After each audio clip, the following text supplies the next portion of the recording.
anyone else need to sign in? Oh, yeah, here, I'll take it. Sure. I don't know. Hopefully people can hear you. I don't have a microphone or anything. Right? Otherwise, they're going to be yelling this loud. I know. I didn't even think about a microphone.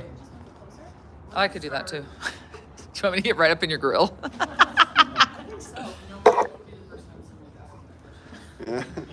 It's a YouTube channel, right? Yeah. Okay. Hold on, let me zoom back out.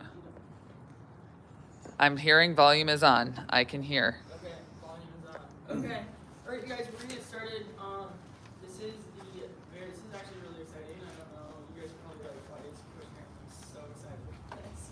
It's because this is the first time in 8 years that Team Colorado has ever had an official general meeting. Because we've always been under the purview of CAHA, and we'll talk a little bit about that later on in the meeting. But I'm very excited to kind of get going with this. If you guys are tuning in on YouTube, what I need you to do is make a comment about who you are that's watching so that we can kind of account for you in terms of roll call.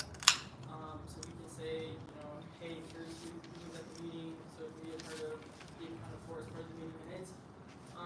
Also, if you want to ask a question, you can ask it on there, through the comment section on YouTube. Also, if you can't hear me, let me know, and I will try to yell louder, which may annoy people in the room, but I want you guys to be able to hear it online as well. So, to kind of kick things off, this is our agenda. I sent this out yesterday, so hopefully everybody got it. I think I was trying to be a little cute because these meetings can be a little long and boring sometimes, and I was trying to just put a little extra charm on things, a little TC twist, a little Coach K twist to make sure that you guys are, what's next? Like, pregame, sort of like you get, I don't know, like you get like an exact itinerary when everything is happening, like pregame happens at this time. I kind of stole it from that, but anyways, here we go. So up first is introductions. So this is I'm Coach K. This is Coach K. And I often, I don't really say a whole lot about myself. Like my bio is obviously on the website and anybody can read that. But if you don't know me or my history, the short version is that, I was a farm kid that grew up in, southwestern Ontario. It's some of the best farmland that Canada has. Did chores every day, typical farm kid, ran around, almost killed myself a bunch of times, like jumping in and out of hay-mows. Worked on the farm in the summertime, was part of, food to table process, that my family farm they've had that farm since, boats hit the land way back. About 1,200 acres, so it's a pretty serious operation. And I gotta say that a lot of how I operate now and the grind that you just go through every single day came from, those values. Like, you got a sheep that has 2 lambs, and the mom doesn't want to have one of them. Well, guess what? You're getting up at 2 a.m. to bottle feed it. And that's just how it goes, because that's just what you do. And that was all very real. It taught me a lot of life lessons. And the care that you put into something, and the grind, and the grind that you're going to put into something, you're going to reap the rewards at the end of it, right? Because at the end of the harvest season, you reap the crops, and that's what you get. So that's the mentality that I have, and I try to bring that every day, even when we're up against adversity, in our program with our teams. I was fortunate enough to be able to, my parents, my mom actually signed me up to play hockey. I was one of the only girls in the entire small town of Bowmanville that said, I want to play hockey. She put me in figure skating first, which I look back and it just feels really strange to think that I was a figure skater at one point. But she was like, okay, she figured out how to sign me up for hockey, and I was the only girl for the longest time. And then at 10 years old, she said, okay, Karen, if you want to keep playing hockey, you're going to have to play on this 14 and under team, because checking starts at 12U, and you will not be playing hockey. You will not be playing checking hockey at 12 years old, or at 10 years old. And so I was just like, okay. And now I think back on it, and I'm thinking about a 10-year-old playing 14U hockey, and I'm like, oh my god, my mom was crazy, right? For so many different reasons, but I love her for giving me the opportunity, and, I don't know, I probably was shielded from the fight she might have had to fight for me to be able to do that. Being in a small town and having that opportunity.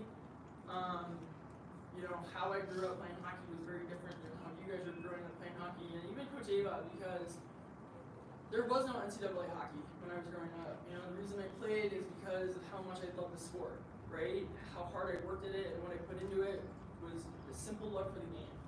You know, I wanted to be the best at it and be the person that everybody talked about, even though I was the only girl, you know, I was the only girl on the team, or I was the youngest on the team, or whatever it was. I wanted to be the best at that craft because I loved it so much.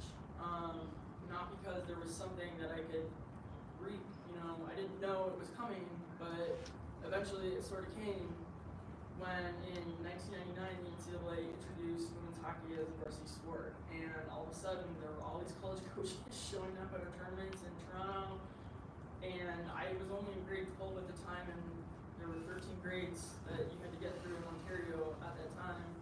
You know, saying, hey, you know, I want to talk to you about our school, like this and that, and whatever, and I didn't know what was happening, and so I had to kind of research it myself, which was interesting because the internet was also brand new, which also dates me and ages me, but somehow I figured it out, and I was incredibly lucky to land an opportunity at the University of Wisconsin, who was playing this weekend for their 8th national championship title, which would be record-breaking for almost any sport out there. So, you know, they go up against the Gophers tomorrow. All better have your badge stuff on. And that's kind of like how I grew up, you know, my playing experience, the pedigree that I have. You know, I graduated from the University of Wisconsin with a degree in agricultural business management, and then I went on to this little small university called Ohio University in southeastern Ohio, where I was able to get my MBA and my Master of Sports Administration in 2 years. Moved to Dallas, Texas, and didn't want to coach, but they dragged me into it because they were like, oh, no. You play Division I hockey, you're getting on the ice with these little kids. And I was literally teaching them how to skate, stand up, move around on their feet. Eventually the growth program there found out about me and got me into coaching while I was working at the very Star Center that we had districts at. That was my first job out of college, was managing the front desk. So talk about your life coming full circle, right? And you know, from there I went on to work at the Dallas Mavericks, NBA franchise. I worked there for about 6 seasons in their media, in their corporate sales sponsorship department. I handled all of their media traffic, meaning anything that was like print related, digital related, website related, social media related, courtside signage, arena signage, radio spots, TV spots. I mean, we're talking multi-million-dollar deals with like Anheuser-Busch, Coca-Cola. All of that came from me, and I had to execute on it. And then in 2015, the opportunity came up for me to coach hockey full-time in Colorado. And I said, you know what, I don't have any family here. There's nothing keeping me here. It's just me and my dog. I don't take this opportunity right now, then I'm not living my life. So I took the job, working with Colorado Select, kind of parted ways with them after about a year and just a little bit. And then that was in 2015, and then in 2016, 2017, when Team Colorado was formed, which I will talk about. And now we're 8 years into this, and here I am having our first general meeting. So that's me. Coach Chris, I know he's watching online. He wanted to be here, but of course, you know, the best place to find him is always on the ice, and that's where he is, up in Boulder. So we'll let him introduce himself another time. But I want to introduce Coach Ava, who a lot of you guys know, but if you want to get up and say a few words about yourself, please. Should I get in front of the camera too? Yeah. Yay! Hello, everybody. I'm Coach Ava. This is my first season as a head coach, and I'm the coach of the 14s. I coached with Karen right after I graduated from Union College, which is in New York, a Division I school. And kind of similar, I kind of just got dragged into it. I've known Karen since I was 14, and she coached me when I was down in Dallas, so that's where that connection came from. But right when I graduated, I started coaching, and then that's been my life ever since. And now I'm a full-time head coach, and I'm also going to school right now to get my master's for school counseling and mental health counseling. But I grew up here in Colorado playing until I moved to Dallas for a couple of years and then went to college. Then I had the opportunity to play overseas in Germany for a year, which I did, and then I came back here to Team Colorado. So, yep, that's just a little bit about me. Okay, question for Coach Ava. When did you find out that I played on Okay, funny Uh-oh. story. So, Coach Karen always was wearing Wisconsin stuff around the rink, and I was like 16 at the time, and I just never put two and two together. I'm like, wow, she must really like Wisconsin. Like, I don't know why she wears all this hockey stuff all the time. So she got me a pair of sweatpants from Wisconsin, and I'm like, oh, this is so cool. And all my teammates were like, you know that she played there, right? And I'm like, no, I had no idea. It took me like so long to figure it out, but then it finally clicked. But I just thought she was obsessed with Wisconsin. So yeah, Ava and I have known each other like basically since she was your age. Like that's when I started coaching her when she was in Dallas, Texas. Anyway, I want to introduce this lady here. This is Claire Graham McNall. She is our bookkeeper treasurer. She is the one who, you know, every time and you'll learn this as we go through some of the financial stuff. I look at every single receipt that comes through our association, goes through my eyes and her eyes. I'm the one that puts it into this Google spreadsheet, and she's the one that makes sure that it matches up to some kind of category in QuickBooks. And this like tax part of it. So, and she makes sure that we all get paid, and our bills get paid, and the coaches get paid. So we're very grateful for her. Do you want to say anything? Thank you. Yes, thank you.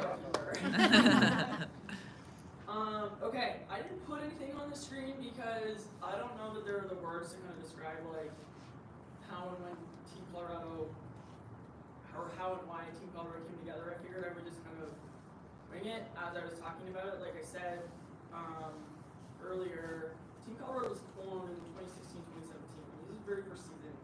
It had a 16U Tier 1 team and a 19U Tier 1 team. The reason it came together was because at the time there was the Colorado Select and there were the Rocky Mountain Lady Rough Riders, and both of those organizations had Tier 1 status in the state. The problem was there weren't enough girls, and the leadership at Kaha and some of the other hockey directors, you know, were talking, and by some grace of God, they brought everybody together to the table, and both of those associations agreed to give up their Tier 1 status in order for Team Colorado to form and be the only Tier 1 program in the state. And so that status was granted for, I think, 3 years when they first started out. And I will tell you, you know, there wasn't a lot of direction. You know, it was sort of like the hockey directors came together, made this decision, and then all of a sudden it was, you know, me and the other guy coaching at 19U Tier 1, you know, putting together the tournament schedule, putting together the budget, putting together, you know, registering for tournaments, figuring out where we were going to skate, you know, who were the ones that were digging in, like, right at the start of it, okay? I am telling you, we had 4 practices a week, but they were not all in one building. They were at Old Foothills. They, you know, 8:45 to 10 o'clock at night on Wednesday night was ladies' night at Old Foothills. We had Monday afternoon practices at Big Bear. We had Friday afternoon practices at the Ice Ranch. Saturdays or Sundays were up at the stable. We were all over the place, and it never really felt like a program. So we did that. We operated like that, and like doing dry land was nearly impossible. I mean, we had a dry land here over at Landau Sports, which is just down the street. But we would have to drive from Old Foothill, like the kids would go there first and then have to drive all the way back across the city to go to their 8:45 at night practice.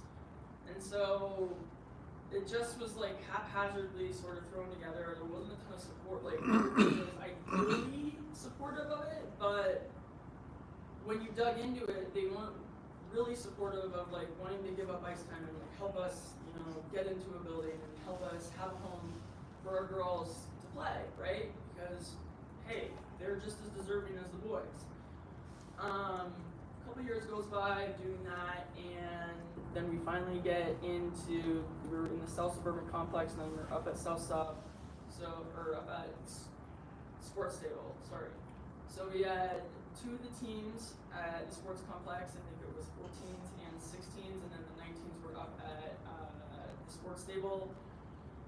Then we had a team at the edge, one at the sports stable, one at South Sub, and then that all went away, and we were all over. Then we had two teams last year, 14s and 19s over at Big Bear, 16s were up at the stable, and then we were all set and prepared to be over at Big Bear this, for this season, and have our dryland, stay intact over there using the dryland room. And then the Thunderbirds decided that they didn't want to be here anymore, so it was like an ice trade. They took the ice that we were going to have, and we graciously accepted their ice time here,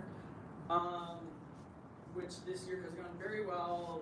The leadership in this building have been very happy with us. They repeatedly talk about how much they want us here, and it shows, when I've sat down and had meetings with Bill Dobbs and Laura Shaw, who are the general manager. Bill is the general manager of South Suburban Parks and Rec, and then Laura Shaw is the one who kind of does and works on the ice schedule.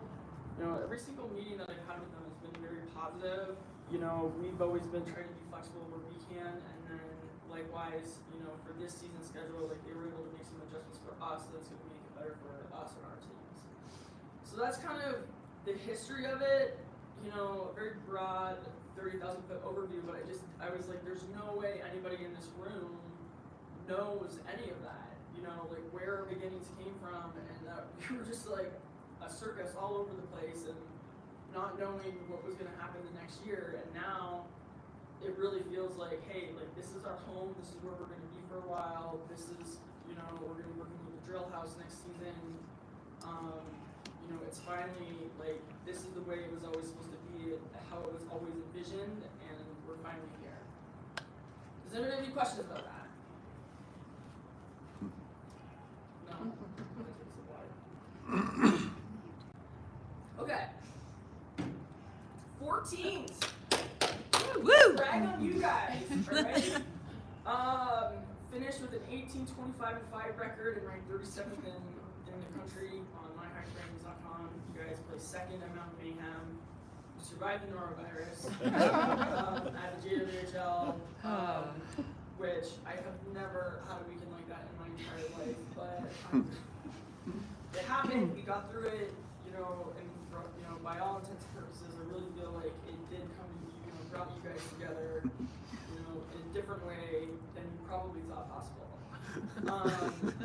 5P district champions. So, not that there was any pressure on you guys this year, but that little bullet point underneath, that 14U team, since its inception, has never lost at districts, ever.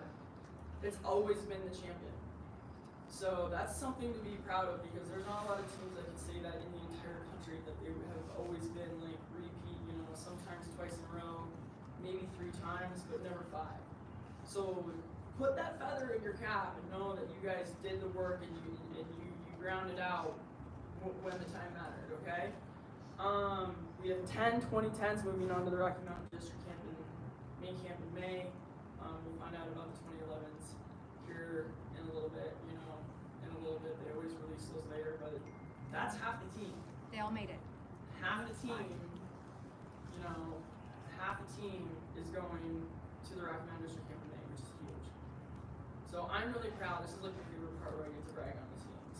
The 16s finished with a 25-20-4 record, ranked 34th in the country on myhockeyrankings.com. This is the highest ranking in program history for our 16s. Every other year, if you go back, you can go back and look at the historical data on the website or on myhockeyrankings.com year over year. They've always finished somewhere in the 40s. Maybe low 40s was the highest that they've ever had. They also survived the norovirus. And then that team alone has 15 players moving on to the Rocky Mountain District Camp in May. So that's a huge deal. So there's 25 kids from that team alone moving on. Okay, and then our 19s. All right, so we didn't have that. When you look at our record, and it looks a little wonky. You're like 11-35 5-5. That doesn't make any sense when you feel like the team is just such a competitor. 12 of those losses were one-goal games, and three of them were shootout losses. So that's how tight they were, and we're talking about games against Team Illinois,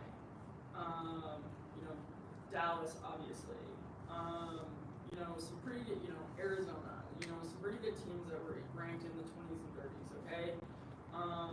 I'm extremely proud of this group. They put on a show, I don't know what it was that happened, but I told them this, in some of their meetings or in the locker room at one point. It just felt like the weight, they were carrying around the weight of those losses with them into every game up until the Mountain Mayhem tournament. And then all of a sudden it was just like, you know what? Who cares? Let's just go out there and play to play. Go out there and play to fight for the next day.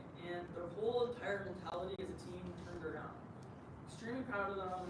They went 3-1 at districts, and were part of probably one of the absolute best 19U Tier 1 championship teams that the district has ever seen. And I've been, operating and working in this district for 10 years. I remember the first time in Colorado Select when I was coaching that 19U Tier 1 team, and we played against Dallas. We beat them 5-1, right? And the scores have gotten tighter and tighter and tighter and tighter and tighter. And then to have that game, we got on the ice for that game at 12:30, and we walked into the locker room at 3:15. And the girls were exhausted. They had given everything that they have. So I'm super, super proud of them. We have 4 NCAA or ACHA commitments right now, bringing the program total to 73 across all 3 divisions. And there's still a couple more kids out there that are just, waiting to find out, on commitments, submissions, this and that and the other thing. So we'll know more about that. We have 1 player moving on to the Rocky Mountain District Camp in May. So that's the part I love to be able to brag about with our team, because I think every year we're getting better, every year we're getting stronger, every year we have more kids returning to our program and wanting to be a part of this and wanting to believe in what Team Colorado is doing and providing and the resources that we're giving our kids. So, and I think that these records and these team accomplishments demonstrate that. The more you, like I said earlier, I live with the mindset that you water the ground underneath you and you hustle and you work through those challenges and those pieces of adversity, and you'll eventually reap the oats that you sow. Alright. Here is the budget. This is where we are to date. This is current as of 3/17. So right now, under our existing budget, we are running a surplus of 12,000 and change. You can see that. We're under budget on ice and we're under budget on DHP, although I have not. There will be 1 more bill for DHP that comes in for the end of March because you guys are still training. 4 teams are still training right now. It does also not include the spring program net revenue, which counts towards this year's budget. Okay, so Claire and I were discussing this earlier just to make sure that we were on the same page. So just so you understand, how our fiscal year operates is like tryouts and tryout revenue and tryout expenses is the line of demarcation for the 25-26 season budget. So it goes from tryouts through to spring. So for the 24-25 season, everything from last year's tryout fees and expenses through to spring program, tryout registration fees, program fees, and spring expenses count towards this season, the 24-25 season budget. Does that make sense? So a couple things to be noted about this that we just didn't, some things we just didn't know about, some things were added in. So the processing fees, that was almost impossible for us to know exactly what those were going to be, so those were never accounted for in the budget, for the 24-25 budget, because we switched that around in, May of last year? It was right at, because I believe that when the first transactions to go through Crossbar were the season fee registrations for this season went through Crossbar. So that's when that transition took place. so we had no idea what those transaction fees would look like. It's running about, on average, $1,500 a month. It's always gonna be higher in May because that's when we have tryouts and that's when those processing fees are gonna be at their highest. There's a good thing, something that went in our favor was the change in the ice cost. When we were Big Bear last year, I had to go as thin as I possibly could on what that ice was gonna look like for us because they were gonna charge $5.95 an hour. Here we pay $3.15 an hour. Okay, so that was a huge surplus that we knew was gonna come back our way. But what that meant was we were able to add in things like mental performance training, right? Starting in January. Banquet room rentals like paying for tonight, paying for, the TC Winter Futures Clinic that we did, and being able to generate revenue back, renting the banquet room for that. The senior night costs were higher than budgeted. I think that I had $200 in there, but when I got down to it, I was like, you know what, this is stupid. Like, up until this season, the senior banners that we had, those parents had to pay for that themselves. And there was like I'm like, this is $100. It was like, I think the program can find $100 per senior to pay for their senior banner. Like, especially when some of those kids have been a part of this program for 3 or 4 years. When they're 13 or 14 years old, I think that we can do that. I think that's a good thing that we can kind of give back. So, but that cost wasn't accounted for in the budget, so it means that the miscellaneous expenses are going to be a little bit higher. If I can just interject at this point, when she was talking about those finance charges that Crossbar has, I just have comparative numbers for you all. Last year's Sports Engine fees were around $27,000, and this year we're running around $9,000 for Crossbar. Yeah. No, that's why Just we let you know. Sports There's Engine. There's a good reason to switch. No, there is, and like you can see other things that are in here, like the QuickBooks subscription. That's something that's like an actual cost that we didn't have in there from the sort of budget. Those kind of things. Does anybody have any questions on this? What's the player scholarships? There are none, or they just weren't? What's up with that? So we've never had player scholarships up until, and I'll get to that because it's coming for this coming season. And I will talk all about it, and you guys, will love it. But it's something that was never offered before. Previous leadership at the Caja level didn't want to offer player scholarships, so if people were given money for their kid to be able to play, it came from private donors. Like, we had to go and find people, to give money in order for them to play and support them through their mission and their dreams and their goals. Any other questions? Okay. So, extra revenue streams. Obviously, like the TC tryout net revenue, the summer skates net revenue, winter features camp net revenue, and the spring program net revenue that is not yet in there. The TC commission off the holiday store. So if you remember, we had that. We got a little bit of commission off of that. The DU girls hockey night, the tickets that we purchased, we got a little bit of money back from that. The TC Kendra Scott fundraiser, we got a little bit of money back from that. And I didn't even realize this until Claire was like, "Oh yeah, we get cashback rewards from Ramp," and I was like, "What?"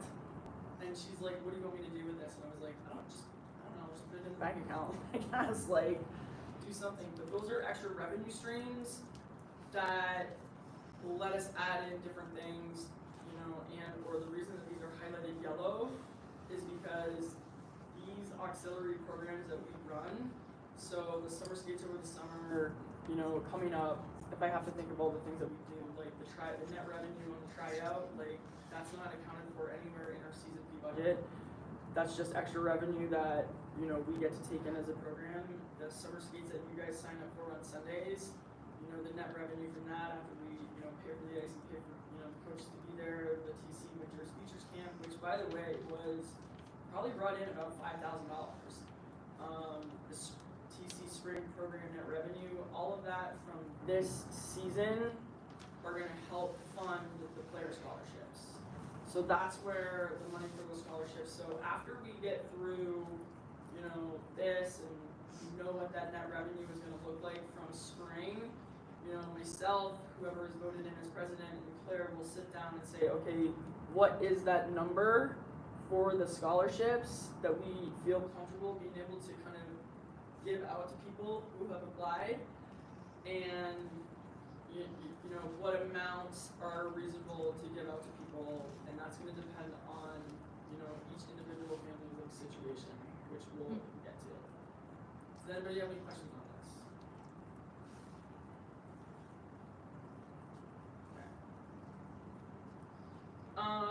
14U travel fees. So this number right here. Obviously nationals has not been put in there, so we collected $575 every single month except for the month of February because you guys were so far ahead in what was budgeted for. So you guys got to break that month.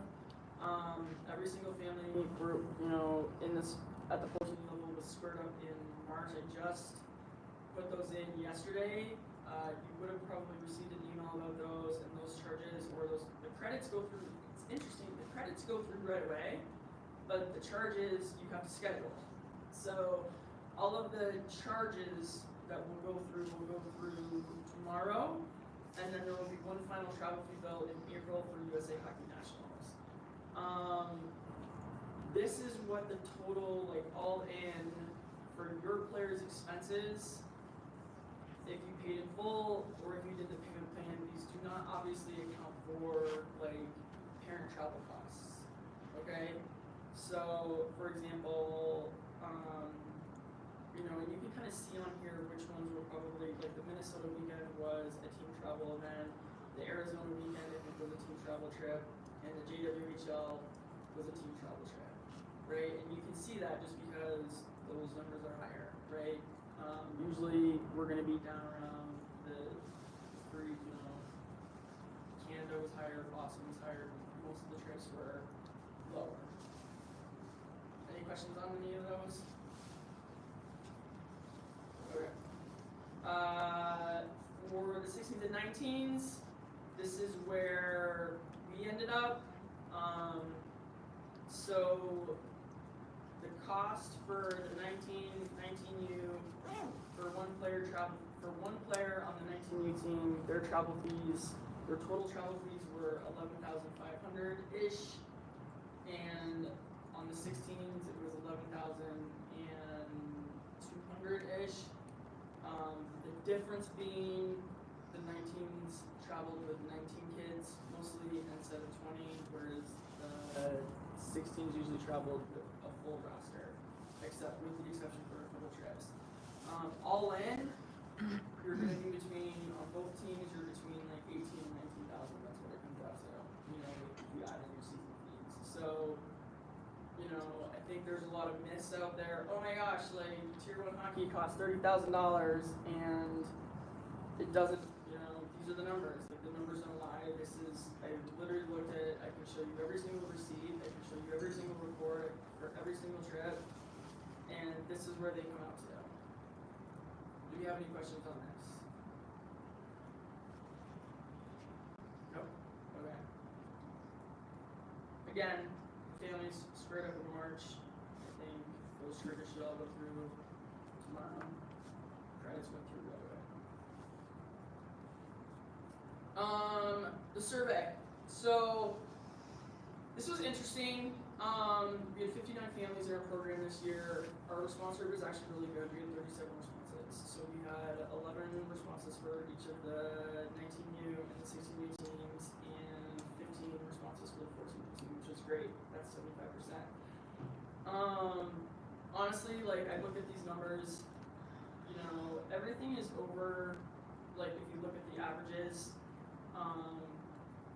you know, anything like you know, we're kind of hovering around like 3.5 or above. You know, my goal is to like get everything. We want everything to be at around a 4, right? In between a 4 or 5. So there's obviously places where, you know, I think we can do some work. But I do think that I think some of these numbers could probably be different if we just work on communication better, and that's one of the things that on the next slide. So does anybody have any questions on the things that you're seeing up here right now about any of this stuff?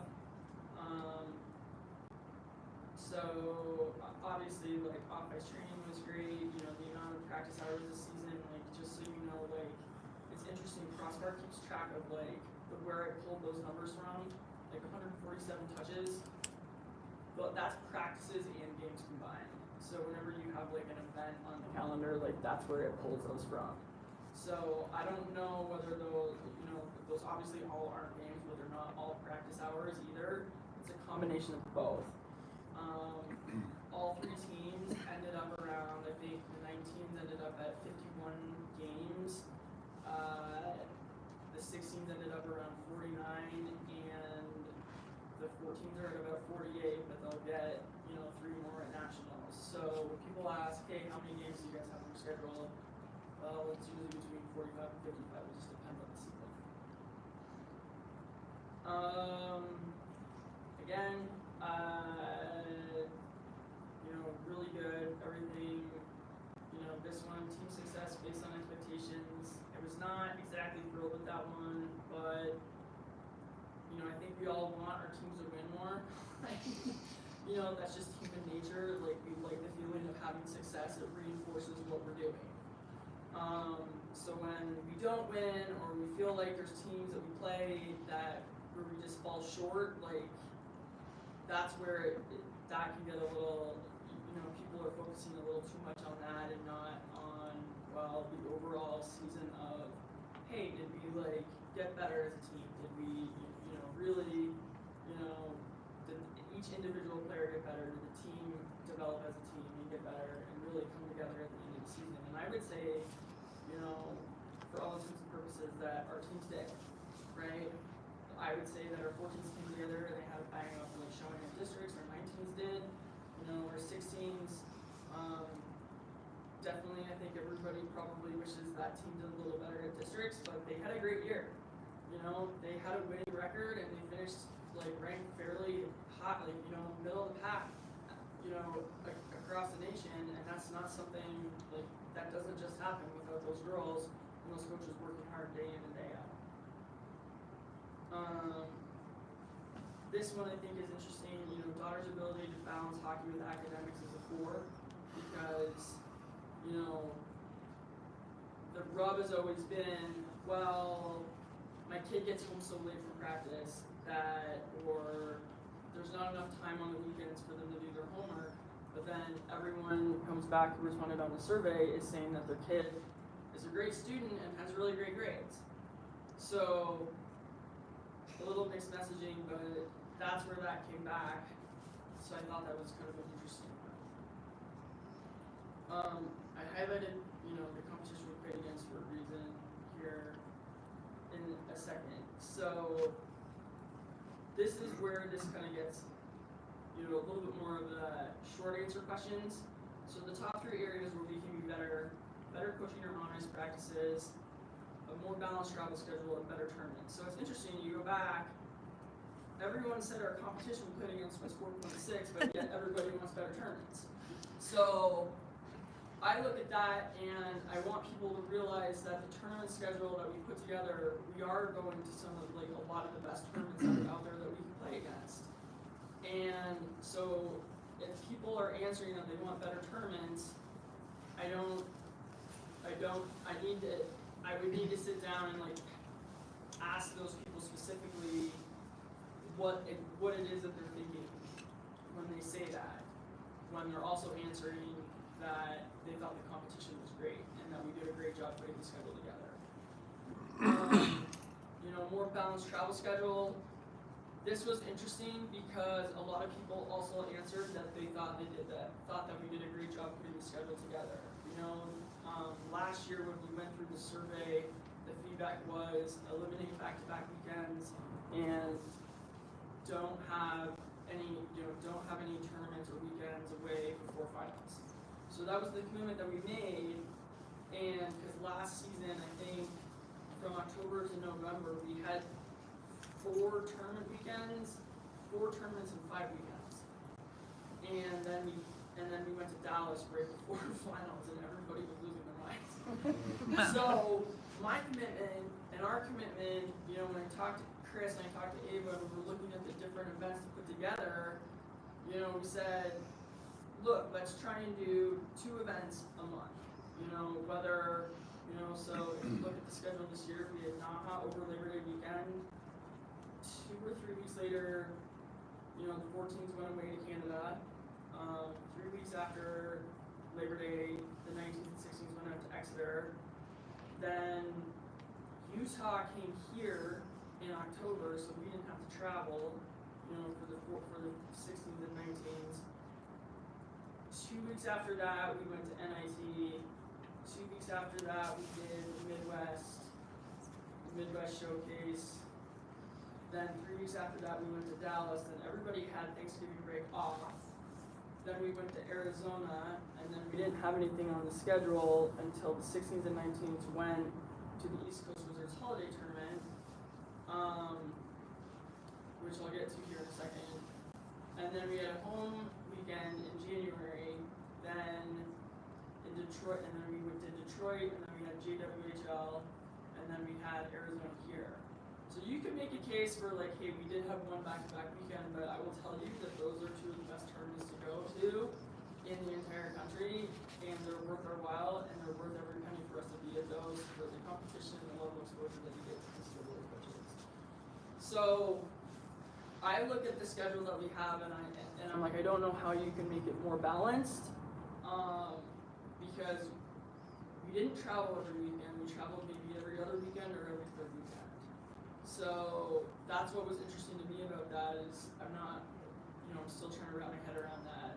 The better coaching or on ice practices, you know, this was actually something where, you know, Matt, you and I had that discussion about having the feedback to parents and players on the team development, player development, what the coaches are working on, you know, where the coaches' thoughts are. I think a lot of that can be solved because a lot of times parents will come, at least at the 16s and the 14B level, and they'll watch the practices and they don't understand, they may not understand entirely what the coaches are working on with the kids or why they're working on things with the kids. And so I want to say that that piece of it can be cleaned up with regular communication from the coaches to the parents and or the team, because a lot of times I'm sure, you know, just like I did with my kids, well, how was practice tonight? Oh, it's good. What'd you work on? I don't know. You know, like, that's just how it goes, right? Like, you know, or, you know, I don't know. And then, this was just kind of funny, like, tournament destinations added. Somebody said Minneapolis, and I'm like, we went to Minneapolis. You know what I mean? So, and I understand this, like, there are tournaments in Florida, they, you know, are going to, you know, then that means that we don't go to our own tournament that we work really hard to bring here, so that you guys don't have to travel. And by the way, they loved coming here. Like, I worked really hard with Kathy Pibby to bring that tournament here, because I kind of looked at it as like a lost weekend. Like, you know, there was a bunch of teams that didn't travel anywhere, because last season when I was coaching the 19s, we went up to this TCM Boston tournament, and I was just like, oh my god, this tournament is so shitty. I was like, this is so stupid. And then it was like the next weekend we had Dallas and Anaheim coming into town, and I was like, well, what did you guys do over President's Day weekend? And they're like, we didn't do anything. And I'm like, oh my god. Like, the light bulb went off in my head. Talked to Kathy. You know, her staff worked really hard. I worked really hard on like bringing these teams in. I mean, we had teams that came in from like Washington State and Washington DC, Virginia, as well as a lot of their local teams were able to stay and play here. You know, it was a weekend where we didn't have to travel. You know, especially for the 16s and 19s, not having to travel after having to travel over Christmas. I remember when we added the East Coast Wizards Holiday Invitational Tournament to the schedule for the 16s and 19s, and I was trying to explain to families about how well recruited that event is and how important it was that we go. and there was a little bit of pushback on it. But then, you know, we asked the survey, and one of the questions was tournament destinations that you would want to remove. There were 3 people that answered no travel over Christmas, and 2 of them are people who are graduating. So, and then we had 2 people who said they didn't want to do the JWHL anymore, but it was like a sidebar. Like, I think the girls might have PTSD from what happened. So, those 2 trips are going to stay on the schedule for next year because we can't not, you know, being in the West, like, we have to work harder to get our kids, you know, we want to keep our kids home. You can send them away for 20 grand. You can keep them here for 20 grand. And we can still get them at the same tournaments and get them in front of the same coaches, right? We do have to work a little bit harder at it. We go to that tournament. It was great competition. Even though the 19s got their asses kicked, probably, you know, 6-0 and 10-0 in the first 2 games, and we finally got it together. But at every single game, there were between 20 and 25 scouts from colleges watching those games.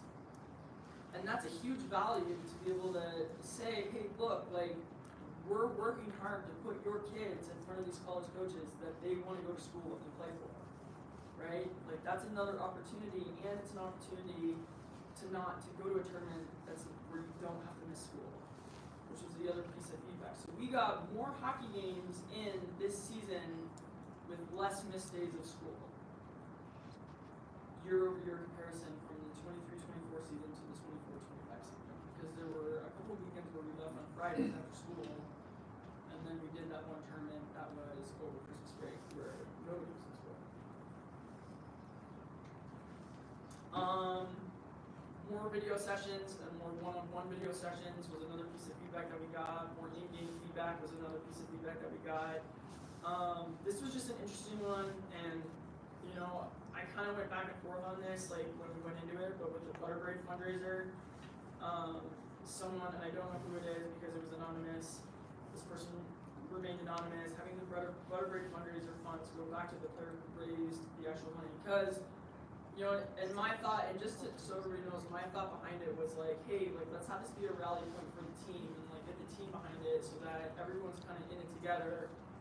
It did not turn out that way. We had a lot of kids who went out and they worked their freaking tail up. I think like we had one kid on the 16s who raised almost $5,000, you know, for just her, you know, for just herself, and then that got spread across the entire team instead of her just being able to have that be a credit for her own travel fees. So I think next year we'll probably make that switch, so there's a little bit more personal incentive to be able to go out there and kind of get after it, right? And just, you know, it just didn't, you know, turn out the way that I intended. So that's on me. But hey, we go through these things, we learn, we get better. Does anybody have any questions on any of this stuff? No? Okay. Okay. Into the 25-26 season forecast. So one of the major changes that we made this year was to move our off-ice training to the drill house, which is going to be great because you can literally, especially for these 14 and 16 new parents who still don't have drivers, or you just love coming and hang out with hockey parents like my dad did when I was still growing up, and can drive. You know, look, you come, you drop your kids off, 4:45, they work out 4:45 to 5:45, and then they jump on the ice. The 14s are going to get to jump on the ice from 6 to 7, and then be done on Tuesdays. On Wednesdays, they get the middle slot of ice from 7:10 to 8:10 p.m. Same thing though. They, you know, work out beforehand. You just bring them to one place. There's no shuttling them around. You know, and the cool thing is that when I'm talking to those guys, you know, it's not just about having access to the drill house and like their coaches and their workouts, but like, let's say you wanted to get here half an hour early because you wanted to get on a bike and like warm your legs up a little bit more, or you wanted to roll out, or you wanted to stretch, or you wanted to get on the shooting thing that they have. You have access to all of that. Okay, so like, even though we're paying, there's an increase in the budget on this by $15. So if we're paying $225 a session with THB, the drill house is $240 a session. So I think to have that added convenience and added value of, you know, just being able to, you know, have access to a couple extra resources is gonna make a big difference just in terms of like the ease and convenience of like how this program works together or is put together. The other thing that was brought up in the feedback was having like more opportunity during the week to kind of train. Well, when Baby Sports, when I sat down with Bill Dobbs, he gave us our ice block of 6 to 7, 7:10 to 8:10, and 8:20 to 9:20 on Tuesdays and Wednesdays. He still had it slotted in this 7:50 to 9 o'clock slot on Tuesday nights, and I was like, well, if we're gonna have all three of our teams here, I just asked them, I was like, well, is there, and, you know, we looked on Thursdays and Fridays, is there any way we can like make that swap, right? And I explained why, and they were like, oh yeah, we could just like shift this around and whatever, blah, blah, blah. So that's gonna be another opportunity.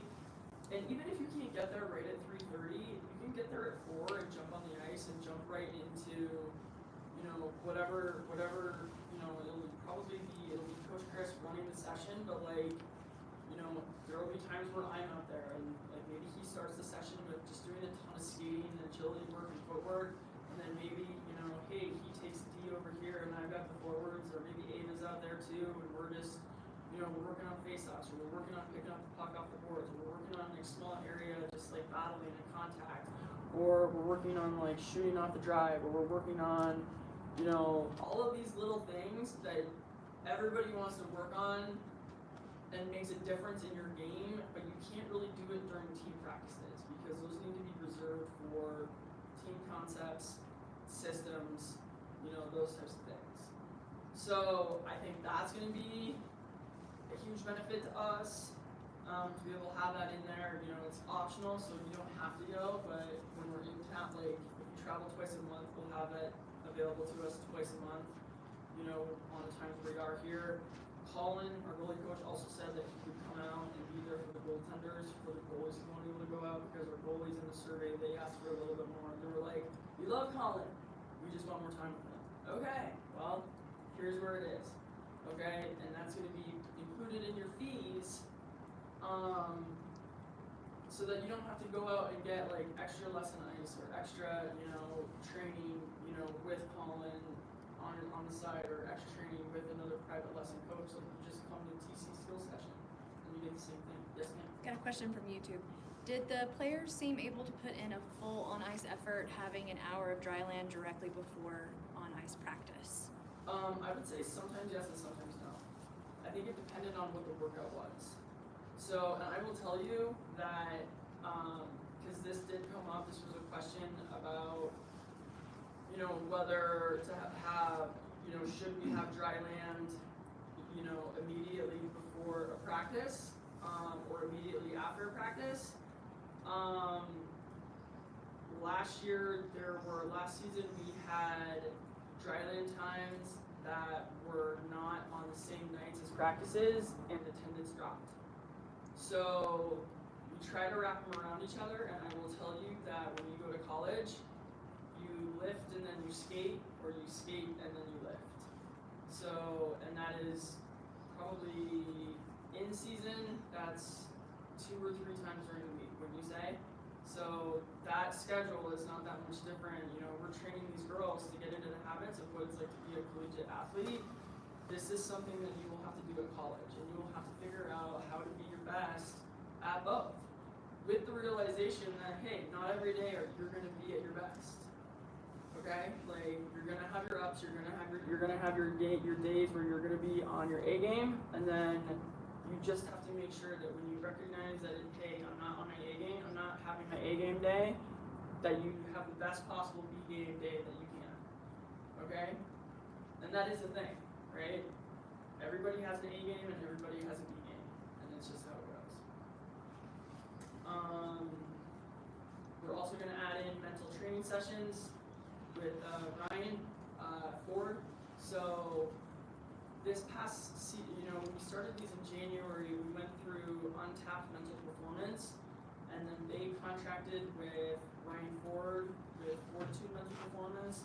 This year, starting in August, we're gonna go directly through his company, so we're gonna be, it'll be the same guy. I think the girls really liked him. He loved working with the girls. I think they got a ton out of it. At least I know the 19s did. So those will be, and the way that those are gonna be scheduled out, it'll be one in August before our first tournament, then we'll have 2 in September, 2 in October, 1 in November, 1 in December, 2 in January, 1 in February, 1 in March, because that's when your schedule starts to like just tighten up. So we don't wanna like overload the kids too much with everything, but that's an important aspect that was, on the season, on the survey feedback, it was like, we love this, we just wish this had started earlier. So, and I agree, and just to give you the background on that, we've had mental performance sessions in the past, and we used this one same person for, probably 2 or 3 years, 3 or 4 years, I think, and the feedback was, well, the material's just always the same, and it's overdone, like, she didn't really switch it up too much. And so when I was asking around for who could be a person who could do this for us, this was the guy that actually, it was a Boulder Hockey Club recommendation. Their little 12U's Quebec qualifier team used it. So that's where the recommendation came from. But we're gonna, just so everybody knows, we're gonna start those in August. Okay? This is the 14U travel schedule. This really isn't changing a whole lot from this season. The only thing that really is changing is, there's a couple things on here. So the TBD October weekend, I don't know exactly yet what we're gonna do with that. Either talking to maybe going to Anaheim that weekend, or which would be cool because I know the director out there really pretty well, and somebody has to go to California. It would be in October though, not February. So, that would be a great place for us to go because they have 3 teams that we can play against, and it would be like our whole program would be able to going to the West Coast versus going to the East Coast is a lot easier, travel-wise, budget-wise, everything. Then, I'm still working out, so the weekend of 12/5 to 12/7, I've been in touch with the director from Arizona, so I think we still want to do something together, we just don't know what it's going to look like. If it doesn't work out they're wanting us to go to their tournament this year. I don't, and that's what I told him is I don't know if that weekend works because then it puts us in the situation of having like a back-to-back travel weekend. And so he totally understood. So we're just trying to figure out what that's gonna look like. And then the only other thing, districts are in Denver. Yes. Yes. Okay, so I think this is a pretty solid schedule for the 14s. I'm excited to see them go and compete at these tournaments. Again, the 14s will have both Thanksgiving and Christmas off. Any questions? No? Okay. This is the training schedule for the 16s and 19s. Tuesdays, the 16s will, change that. Or no, they'll have the middle slot so the 60s will have the middle slot on Tuesdays, and they will have the late slot on Wednesdays, because that's what Chris Locker needs. Same opportunity to get on the ice on Fridays. Saturday and Sunday ice will be TBD. As I get the ice block, I kind of fill in the different ice slots when we get it, depending on different needs. Nice news, we will have the late slot on Tuesdays and one of the early slot on Wednesdays. And then same skills opportunities, same, mental, training sessions, same video sessions with the coaches. And I really feel like there's a good mix of all 3 teams kind of having like early slots and later slots. 4 teams, like we don't know if we're trying to keep get you guys off the earliest just because you're younger. And then just knowing that when you're older, you get to return that favor to the next group of younger players. This is what the 16 and 19 travel schedule looks like for this season. it hasn't really changed. Again, it's not really gonna change a whole lot. Instead of Exeter, we're gonna go to the Harrisburg Hustle, which is also, so Kathy Pippy ran that Exeter event, and this year, so when I saw this, I actually saw it on Instagram and I texted her, I was like, hey, is the Harrisburg Hustle replacing the Exeter tournament? She was like, yes. I had to look up where Harrisburg, Pennsylvania was. I didn't know where it was. It's outside Philadelphia, but it's right in this pocket of like the New York schools in Pennsylvania, like a lot of those CHA programs, the East Coast programs can still get to it because their seasons really haven't started yet. Kind of in the middle of, really good pocket of a lot of colleges, both Division I and Division III that can come and watch the girls play. And Kathy does a great job of putting on tournaments. Like they always seem to run on time. There never seems to be any problems that are going to slow them down. So we're in for that. We're going to do Naha. We're going to do the Harrisburg Hustle again. TBD October weekend, which we'll figure out. We've already registered and paid for the Minnesota NIT tournament. Midwest Showcase. I thought that was a great event in St. Louis, so we're obviously going back to that one. Going back to Dallas, same thing. This 12-5 to 12-7 weekend. The possible home series is, so last year, I'll explain the background on this. Last year, when Okanagan knew that we were coming over here, when they found out that we were coming over here to practice, I had gotten a call from David Clarkson. He's like, hey, we're doing like a showcase weekend here the first weekend of December. We're thinking about putting a girls division together. Would you be interested? And I was like, well, we already planned, our season is already planned for us to go to Arizona, so we can't do it. So, but this year, I think they really do want to do it, and so I've been kind of just waiting in a holding pattern and waiting. Because what they did was they brought in their league in Canada is called the Canadian Sports School Hockey League, and it's like Delta Academy, Okanagan, Rank Kelowna, the Edge School, Notre Dame, like all those Canadian prep hockey schools came down and played against the Okanagan teams here, and every single one of those programs also has a girls side to it. So there's a possibility that they could come here and we would just play here, and maybe Arizona, we would just invite Arizona to come here and we would go there on a different day. So that's one that's up in the air. Like I said, the East Coast Wizard Holiday Invitational is staying on the tournament. Obviously Mountain Mayhem, Motor City Girls Fest, JWHL, Districts in Denver, Nationals in Amherst, New York. So, any questions on that, people? No? Okay. Okay. So, this is where we're at right now in terms of the budget. So I'm sure people are like, oh my gosh, the fees are going up $350. But there's a couple things that go into that. So, budgeting for our own bookkeeper, which we plan to retain Claire because she's worked with us hand in hand, but we have to pay her then, right? Like right now she's being paid by CAHA to do the work for CAHA and for us. So once we separate from CAHA, then we need to have our own bookkeeper, which you have to pay for. When you're dealing with money, you need that to be done properly.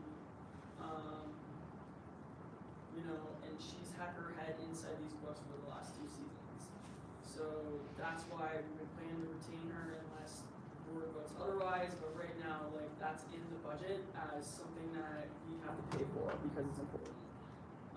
There's an increase in the goalie coaching costs because Colin would then not be just coming out to every single Wednesday practice, but also the 2 additional Fridays that we would have per month.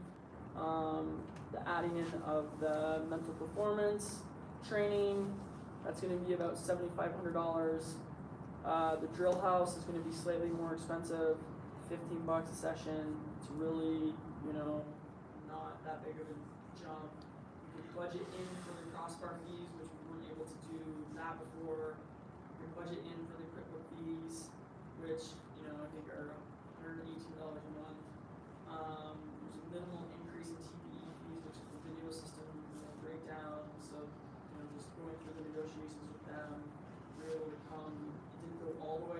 like they wanted to, we were able to meet kind of in the middle on it.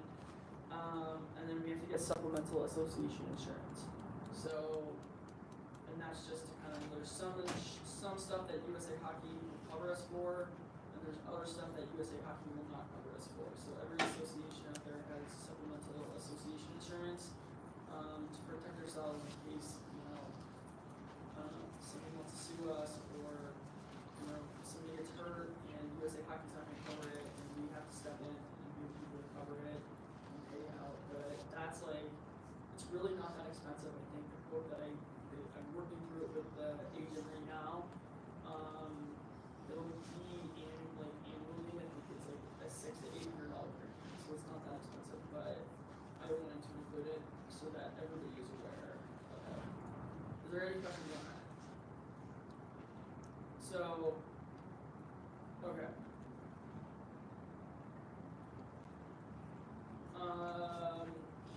The budgeted travel fees for the 14Us, just looking at like where we ended up as actual costs and budgeted costs. So where we paid the $600 is the 4750. We divide that by 7 months. So August through February is where we come up with that. So we tend to lean on the conservative side, a little bit with that in hopes that, hey, we can give money back if needed, or have a minimal charge at the end of the season. 16U and 19U fees are going to stay the same, given what we were planning, given you take the same two numbers, the 10,962.50 and the 11,175, divide that by 7 months, it comes out to about, there's a little bit of a difference, and the only difference in that is that JWHL trip, because the 16s are using the bus with the 14s and having to pay full service for that weekend, whereas the 19s have a one-way transfer there and a one-way transfer back from Baltimore, so you're not using it the whole entire time. It's a fraction of the cost. So that's the only difference. The billing will stay the same. Are there any questions on that? So the $1,600 a month has nationals baked in? Yeah. Did it have it baked in this year? It did, I think. No, it did. Yeah. It did. So if you're not going to nationals, then what happens? Then you don't have those expenses, so you don't have to pay for going to nationals. But if it was baked into the $1,600 a month, then that's already been paid, right? We wouldn't have a payment next month, right? No, we've already paid 7. August, September, October, November, December, January, February. And then we squared you guys up in March, which was like a $600 fee. So we were actually running ahead. Do you know what I mean? Okay. We were running ahead. It's already been reconciled, So it's basically. already been reconciled Okay. on those statements that you guys would get from Cindy. I was just thinking about the year-end one that we just got. Yeah, that is that. So that's I think what Matt's saying though is that was supposed to wrap up through districts. No, so, well,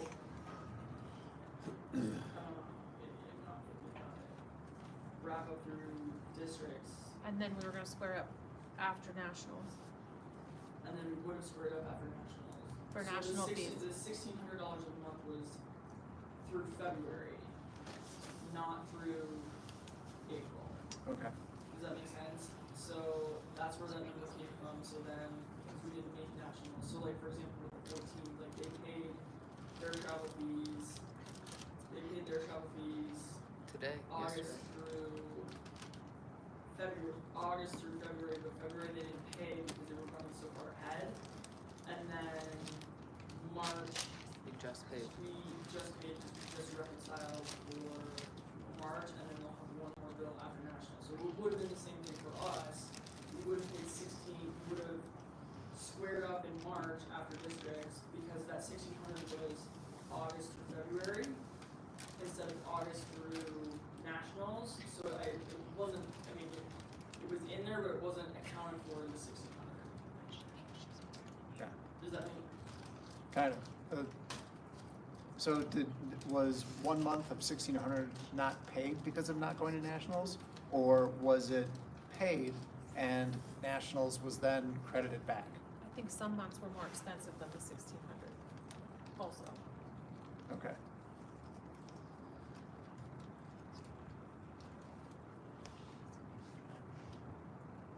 So, yeah, we account for it in there, but then we take that number and we budget for it through February. Okay. Knowing that districts is like, knowing that we're going to districts and there's gonna be an expense there, and there will be a March travel fee payment, but that we're gonna reconcile after districts, one way or the other, and then if the team advances to nationals, then there'll be another payment just for that trip. Okay. I'll look at my statements, and if there's any questions, I'll let you know. Okay. Yeah, that's probably fine. Alright. Claire, did you wanna talk about, we just got through all the financial stuff, Yeah. so.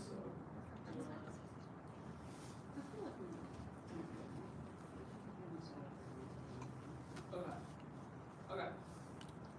Alright, so now we're at 7:45. Oh my gosh, I did not realize that. Okay. Jeez.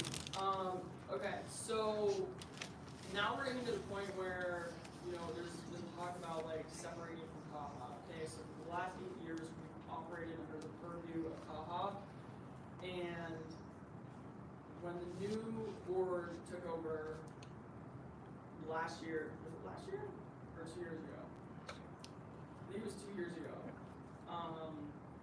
You know, they weren't really interested in, they had a lot on their plate, but they weren't really interested, they basically said, you know, we're not interested in running the hockey association, we really just want to govern hockey in Colorado.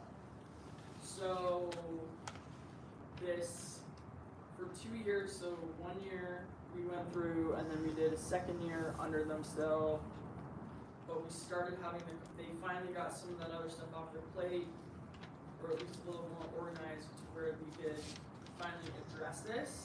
And so the things that they're looking for, like both sides want this because then we can kind of operate without having to get a constant approval from CAHA, you know, on everything that we do. So it's something that both sides want, and there's certain things that have to be done. So the things that are done are we have our own bylaws, we have our own policies and procedures, we have our own safe sport handbook, we have our own, obviously our own website, we have our own articles of incorporation, things that we still need to get, an EIN, which is in process. I didn't think it would be as hard, as challenging to get as I thought it was, but this is where we are, we're trying, you know, we've submitted everything we need to submit, we're just waiting to hear back. Until we get that, we can't get a bank account. We need to have a board of directors, which is what we're gonna talk about here soon, and then we need to get a vote of approval from CAHA. So a lot of this stuff, like after the, you know, probably after this meeting and into next week, when we finally have that board in place, I can go back to, you know, Bill Brierly and Brian Smith and tell them, hey, look, like we had our general meeting, we have, you know, we voted in our board of directors, like those two things are now done. We're just waiting on this EIN number to kind of get everybody, you know, get our own bank account in place, and then it makes it really easy for them to put that in front of the CAHA board and say, okay, look, they've done everything that they said they're gonna do, and they're ready to just be their own association, and it should be a simple, like, yes vote. Like, no one that I've talked to anticipates it being like a no, like, no one's gonna hold that up. If we've gone and done all this work. So that's, I just wanted everybody to know this is where we're at. Does anybody have any questions about this?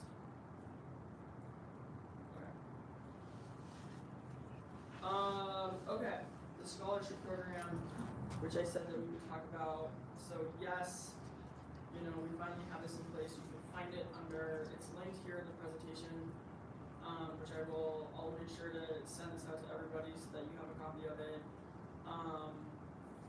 you go to resources on the top navigation bar, to the very left is scholarships.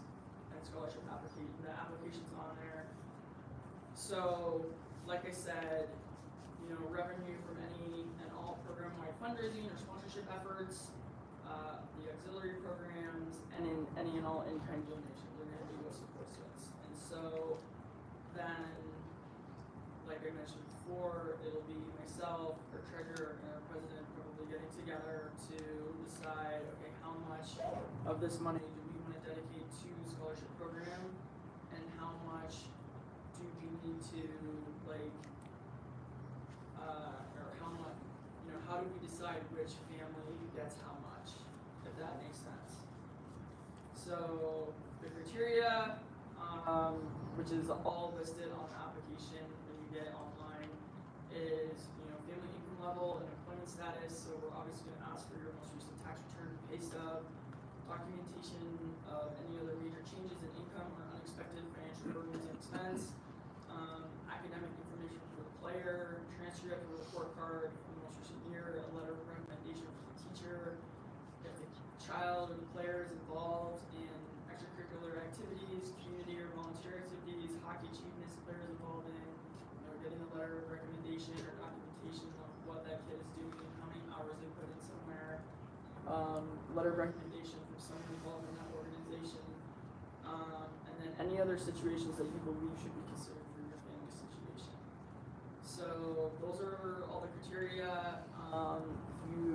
There is a deadline for it, so I think because tryouts are May 9th and 10th, I want to say that I put the deadline to submit them for the 25-26 season is May 1st, and then they would be reviewed prior to tryouts so that people would have an answer going into tryouts about should they make the team, they'll know the amount of money that they will get.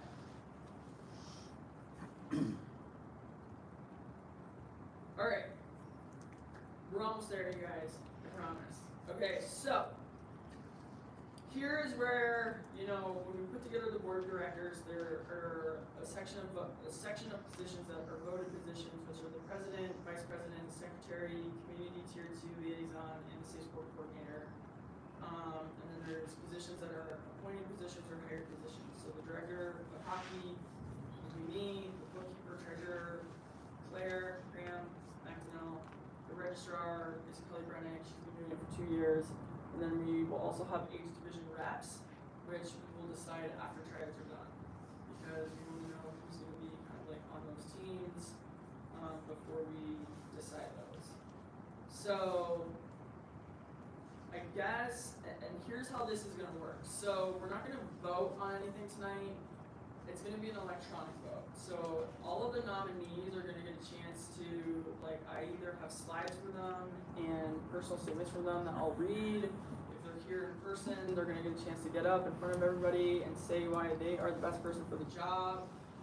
And then tomorrow I will send out a Google form link to all of the families that are part of Team Colorado with the vote.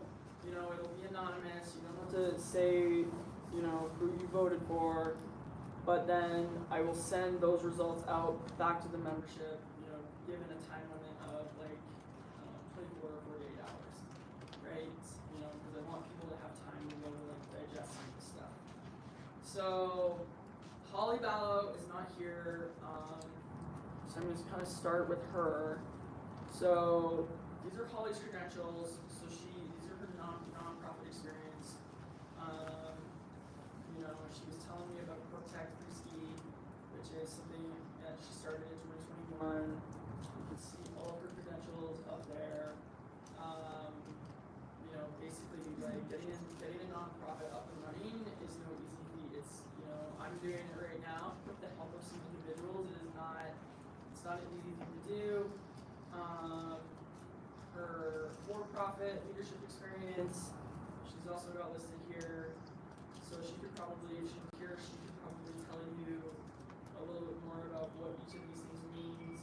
And then her youth hockey organization and hockey youth, I like totally misspelled that, but anyways, you know, her hockey involvement, volunteer work on the youth side. She also sent this to me.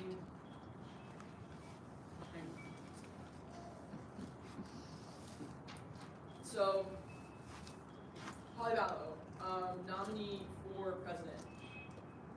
Why I want to be in this position. I am deeply committed to the advancement of girls hockey in our region and believe my experience, leadership skills, and board perspective uniquely position me to guide Team Colorado through this next phase of growth. As president, I will ensure that the organization operates with transparency, efficiency, and a clear vision to support female athletes both on and off the ice. I will be stepping down from my role at CTF this summer, allowing me to dedicate time to Team Colorado.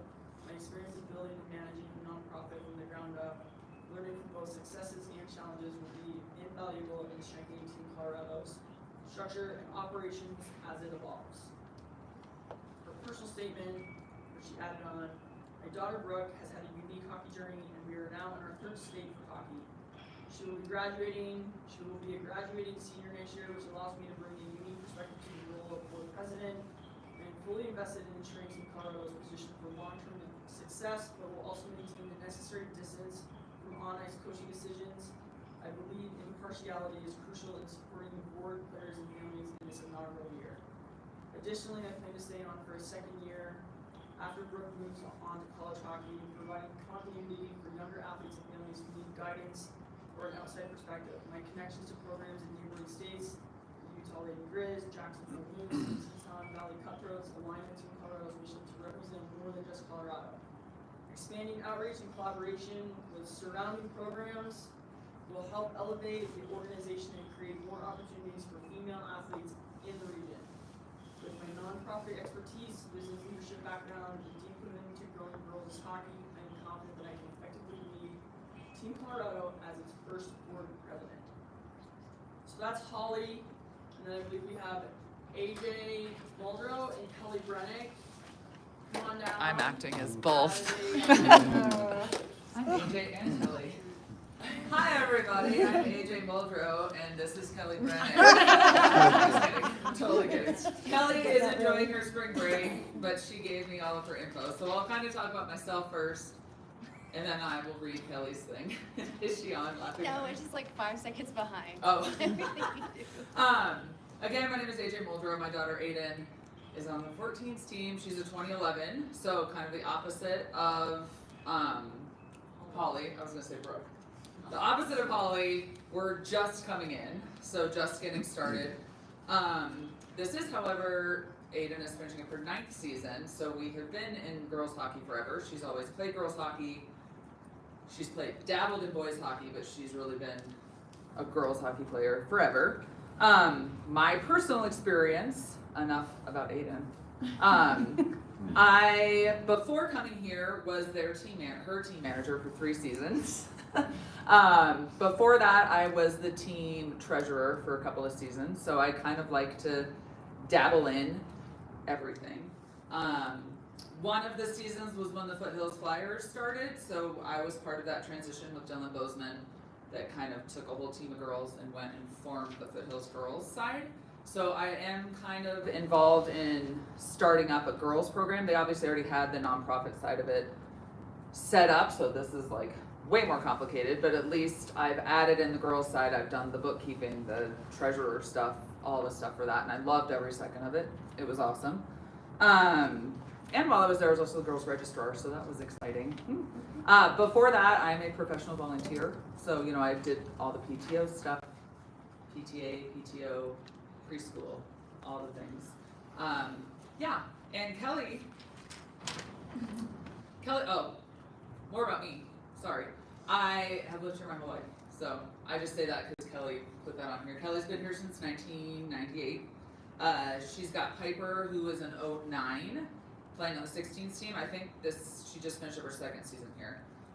She also has Andrew, who plays for Regis's JV. She has managed both of their kids' hockey teams several times. As for Team Colorado, like Karen mentioned, she's been the registrar for the past 2 seasons. She was a U14 co-manager. She's assisted in the hotel coordination, I think, the past 2 years. Yeah. Does she still do that? She Yes. does a lot of the hotel stuff. And then she also helped out doing some 16U team managing stuff this year. So her other volunteer experience, she's co-managed Regis's JV, She also was a preschool co-chair, Cherry Hills Village Elementary. So all of us hockey moms kind of start, in elementary school. As for her background, she has a background in sales and marketing, and I forgot to mention my background. I call myself a retired math teacher. I taught high school math before I became a stay-at-home mom. So, I will read my kind of mission statement before I read hers. Not really mission statement, just my why. I would love to do this. Just Aiden is all about hockey. She loves hockey. I feel like the majority of my life revolves around hockey. God love, I do have an older daughter who is not involved in hockey at all. She is a singer, she does music, all the things, so I kind of get to see both sides of it, and it's all fantastic, but hockey kind of takes over all of it. It is Aiden's dream to play in a Division I college. It is Aiden's dream now to go to the PWHL, and as we kind of keep watching girls leave, we're trying to figure out how to stay, and I really want to be a part of helping all these girls stay instead of picking up and leaving because they're just babies. And this past weekend I had kind of a cool experience when we were talking about the selection camp. Being a 2011 mom, I got to watch the little girls, not that you guys are little, but the younger girls, the 2011s and 2012s, and you guys, the future is pretty bright. Like, those girls were kicking ass. And I know there's other parents here that were watching. Like, these little girls coming up are pretty incredible, so it would be really awesome to kind of show them how great TC is and get them going into TC and helping TC keep growing and thriving and starting at the 2012s, because 2012s, 11s and 12s. We're gonna have 14s next year. That's crazy. As for Kelly, she is seeking the board position to aid in the transition of Team Colorado from under the CAHA umbrella and help lay a successful foundation as TC embarks in its own entity. It is important to continue to develop and grow girls hockey in the state of Colorado. We have such a talented pool of female athletes, and kind of like I just said, after watching the combine last weekend, it only validates that girls hockey in Colorado has come so far. I want nothing but the best for my daughter, as well as all the other female athletes pursuing their dreams. We need to continue to pave the way for success and to maintain our mark as a top tier 1 program in the nation. And then she mentions, Kelly and I have worked together, let's see, Aiden and Piper started playing together 5 seasons ago, I think. They played together for 3 years. And then Piper moved on and Aiden is younger, so stayed behind. So Kelly and I have done a lot of work together, so we're really comfortable together.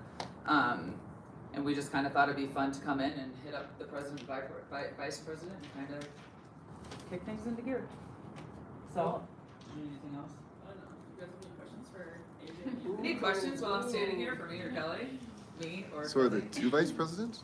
Or So I would do president, she was gonna do vice president. Ah, okay. Yeah. So, anything else? Do you want a little more? Thanks, everybody. Why don't we go now to secretary? Right, so we have Sarah Robinson, Chris Pizzett, and Karen Rudler. We all put their name in the hat, although I think maybe. Now they're gonna pull them out of the hat. So, whoever wants to come up. Oh, boy. I'll go first. I do not have slides or anything in there. I think I know most everyone here, but I'm Sarah. I have a 14 this year, Kinsey, and a 19, Mia, on the 19s team. Mia's graduating. I guess our background in hockey started in boys, Mia playing co-ed, and then felt how important girls hockey was. So we've seen the changes with TC and how it's grown over the last years.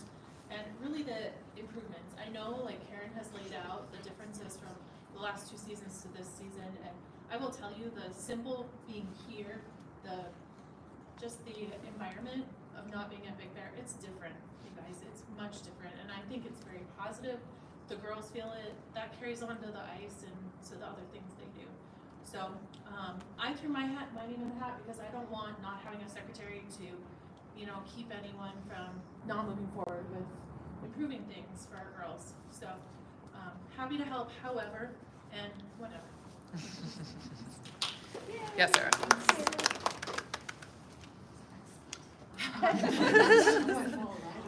Here's 40 slides, you said. I said I had 40 slides in a short 10-minute presentation for the secretary position.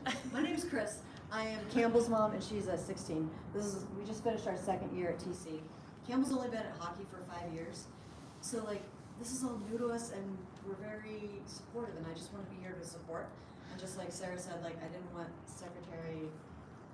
a blank secretary spot to make us not be able to go do the next step. My involvement in nonprofits in the past, I was the secretary for the Society of Women Engineers Rocky Mountain section in the 2000s, and I was the secretary and assistant and co-chair for the advocacy board for the National NPS Society during 2020, for 6 years around 2020. So I know how to take notes. I love to do slides. The only thing I can't do is find the spot to tap my card when I pay things. That's it. Any questions?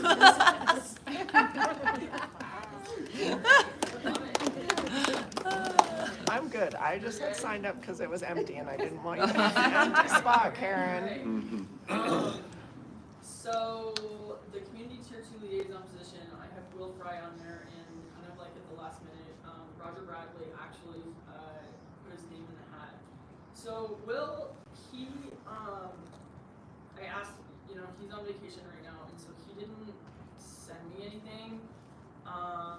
The only thing that I can speak to is that he's been involved in girls hockey, at the tier 2 level. And so what this position is all about, just so people understand, in a rec or tier 2 association, you would have like a growing game representative, right? Like someone who would actively go out and like be the person who's designing the growing game events for your association.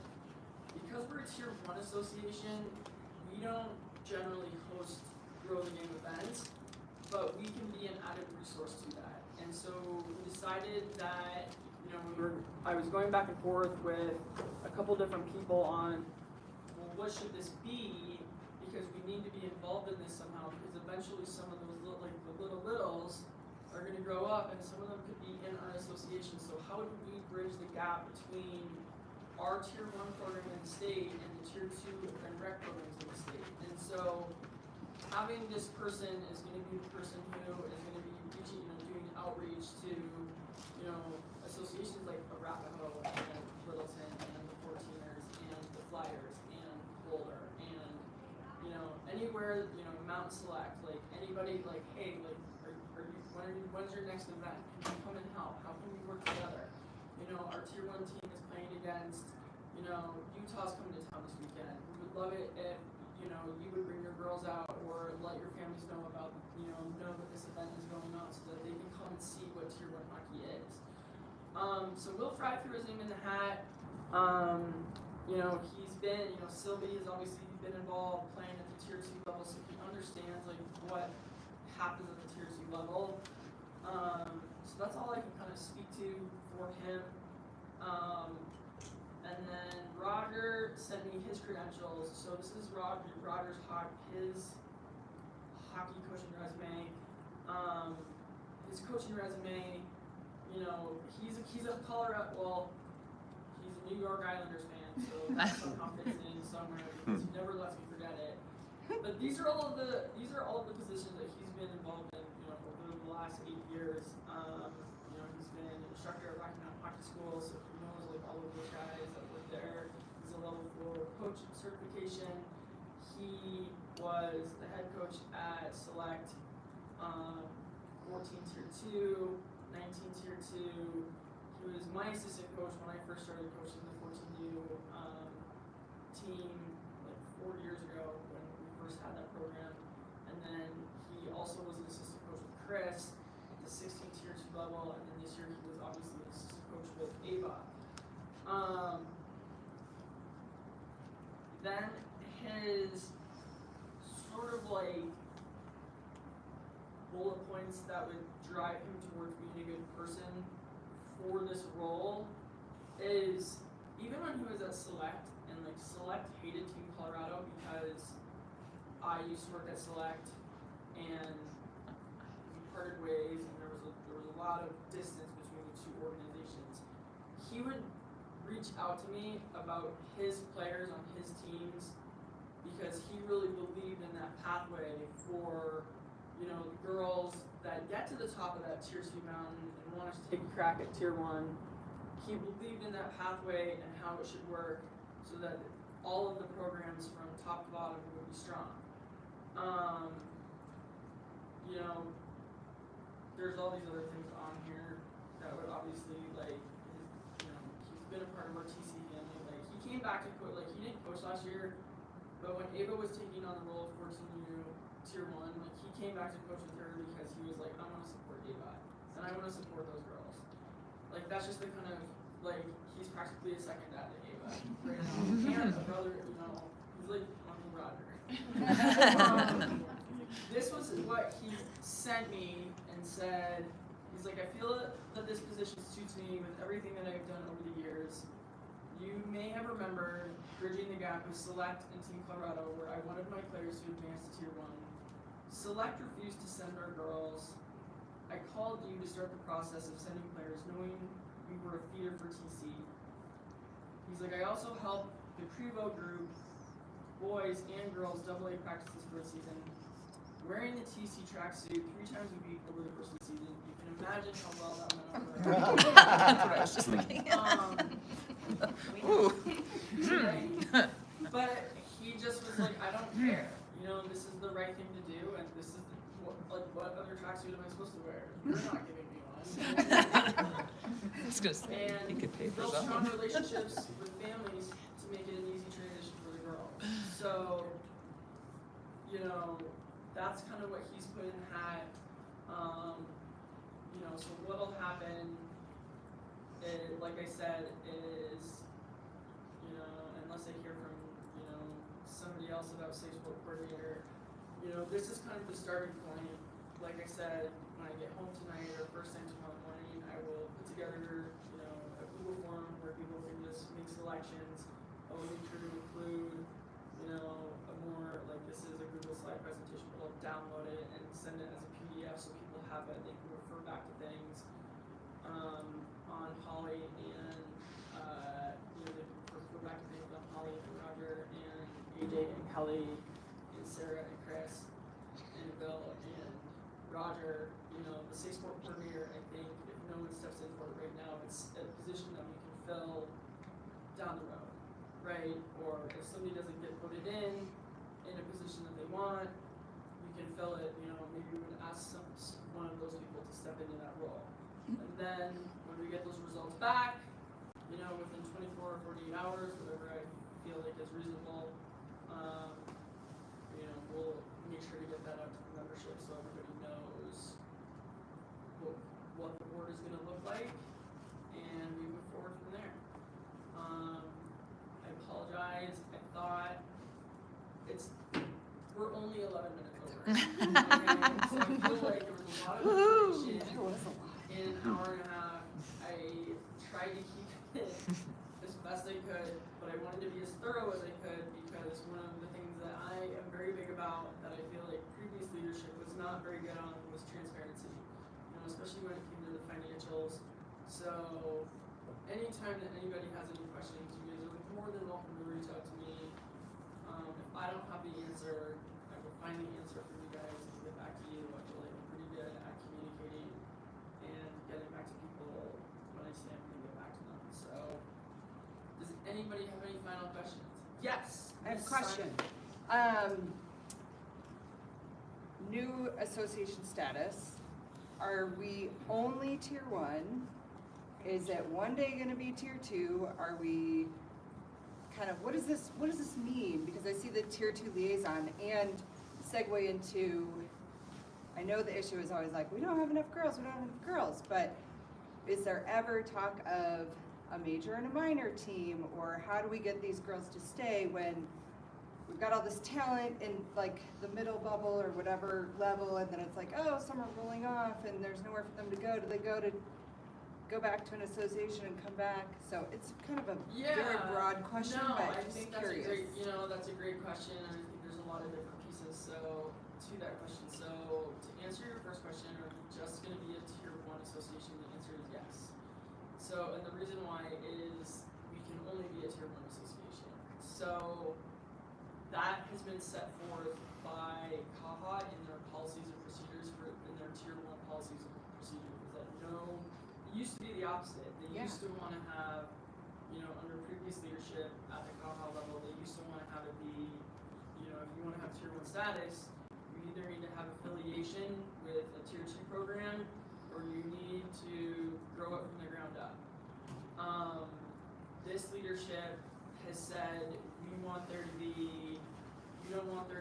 any nepotism, I guess you could say, between tier 2 associations and tier 1 associations, meaning, oh, well, if you come play here, then I'll get you a spot on the Thunderbirds, or I'll get you a spot on the Rampage, or I'll get you a spot on the Rough Riders, or I'll get you a spot on Team Colorado.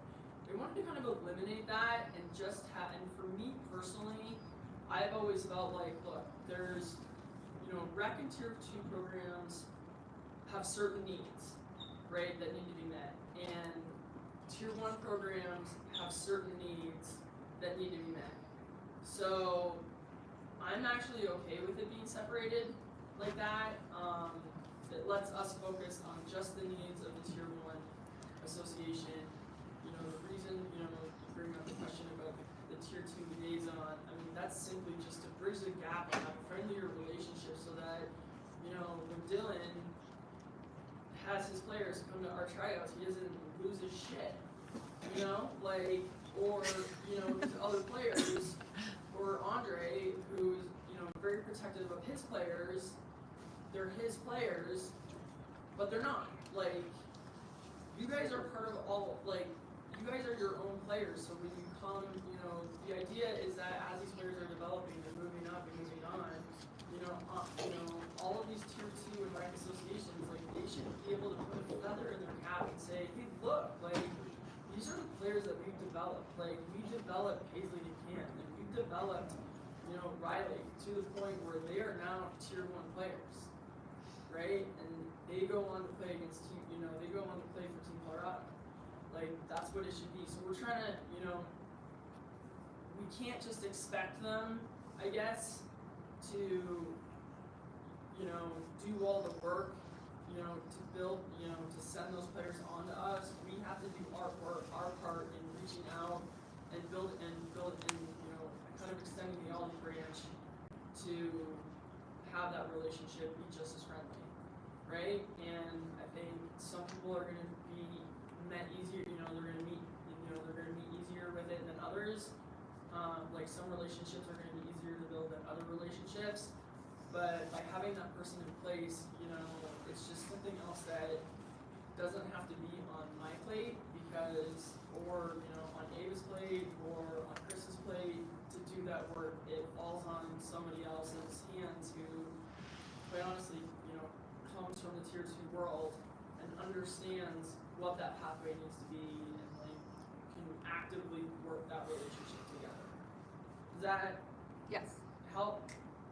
The Okay. second part though. The second part, which was Major, minor, how do we, I mean, I know Well, that there's a growing situation, we've but. gone through different conversations. I don't know that we've come up with a solution.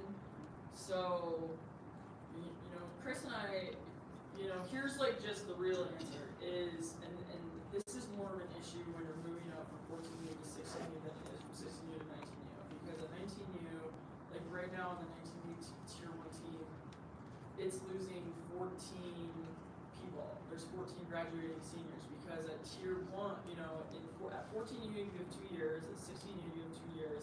At 19U, 75% of the kids are only going to have 1 year based on their birthday, right? If you're born before September 1st, you only have 1 year, right?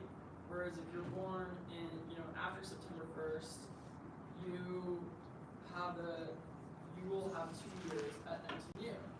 So you have this little bubble. And so the real answer is, look, if you come to our 16U tier 1 tryouts and there's going to be kids, no one's guaranteed a spot, but there's going to be kids who are going to make that team and there's going to be kids who don't make that team. If you don't make that team, you know, I think the best example of this is Camila Castillo, who she didn't make that team. She had played 14 tier 1, you know, with me. Then she made the team. She made 16 tier 1. Her first year. The second year, she did not make that team. She got cut out of the program, and she didn't go searching for another tier 1 program. She went and played tier 2 hockey, and she was able to develop and build confidence so that, you know what, maybe she shows up to our 19U tier 1 tryouts this year and she kicks ass. So the real answer is, look, if you don't make one of our tier 1 teams, there's still really good opportunities in Colorado for you to go and develop and build confidence and gain confidence and train and get that hockey IQ, go be the stud on the tier 2 team, go be the stud on the high school hockey team, and then maybe you come back to us the next year. You know, not everybody, I think what is difficult for players and parents is, well, my kid's already played 1 year of tier 1 hockey and we don't want to go back to that. And we realize that, and so trying to find a solution for that under the policies and procedures that are set forth out there is challenging. So I just don't know that we have an answer for that piece of it, other than, look, there's other, you know, if you have a player that doesn't make our one of our tier 1 teams, there are very good tier 2 programs that are doing the right things to help develop the players. And they'll come back stronger, because we get players who come in from the tier 2 programs every year that contribute. So, Thank you. So to that point, like, just out of curiosity, like how the boys do tier 1, like it's per birth year, is that something the girls are doing anywhere? I mean, is that something, you know, instead of doing a U14, you have a 2011 team, you have a 2010 team, you have an 09 team. the only place that I've seen them done one time is Bell Tire. Okay, I was just curious, I didn't, because I've just never seen it. It was when the 08s were in their first year. Okay. Of course, you know, that was the only time that I've seen them Okay. done, and it was technically like their tier 2 team. Okay. Yes, ma'am. Any plans for Pee Wee AAA First of all, you, for this coming year? hot topic for discussion, always. So we did, so hopefully you guys remember, we did used to have a 12U AAA team for 2 years, and then new administration comes in and they wanted to do everything by the book, and in the CAHOP, just for background information, in the CAHOP, it was either in the bylaws or in their policies and procedures with regards to Team Colorado.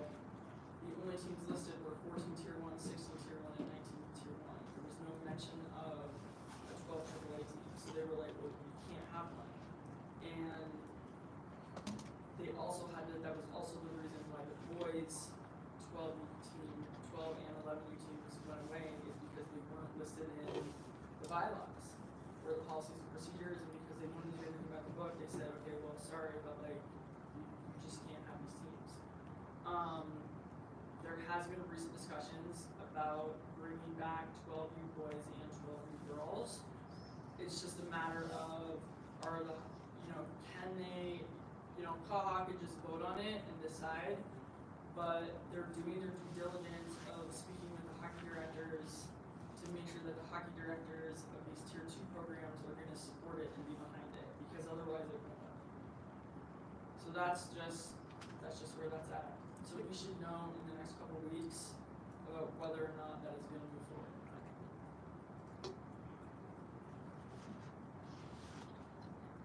Anything else? No? 8:22. Sorry, I kept you 22 minutes extra. Thank you guys for coming. I appreciate all of this. Tomorrow I will make sure to email out the Google form for the voting. I will email out, we want to email that out. I will also email out a PDF copy of this presentation, and then in that email there will be a deadline to get your votes in by, so that you don't drag your feet on this. But thank you, all of you, for getting up your Thursday night, either here or at home, watching online. I really do appreciate it. I think this is, I was excited for this meeting because this was the first one and we all got to be a part of it. And anytime you can say that you were part of the very first thing that happened, it's a really special moment. So appreciate all of you guys being here. And I'll see some of you for practice this weekend.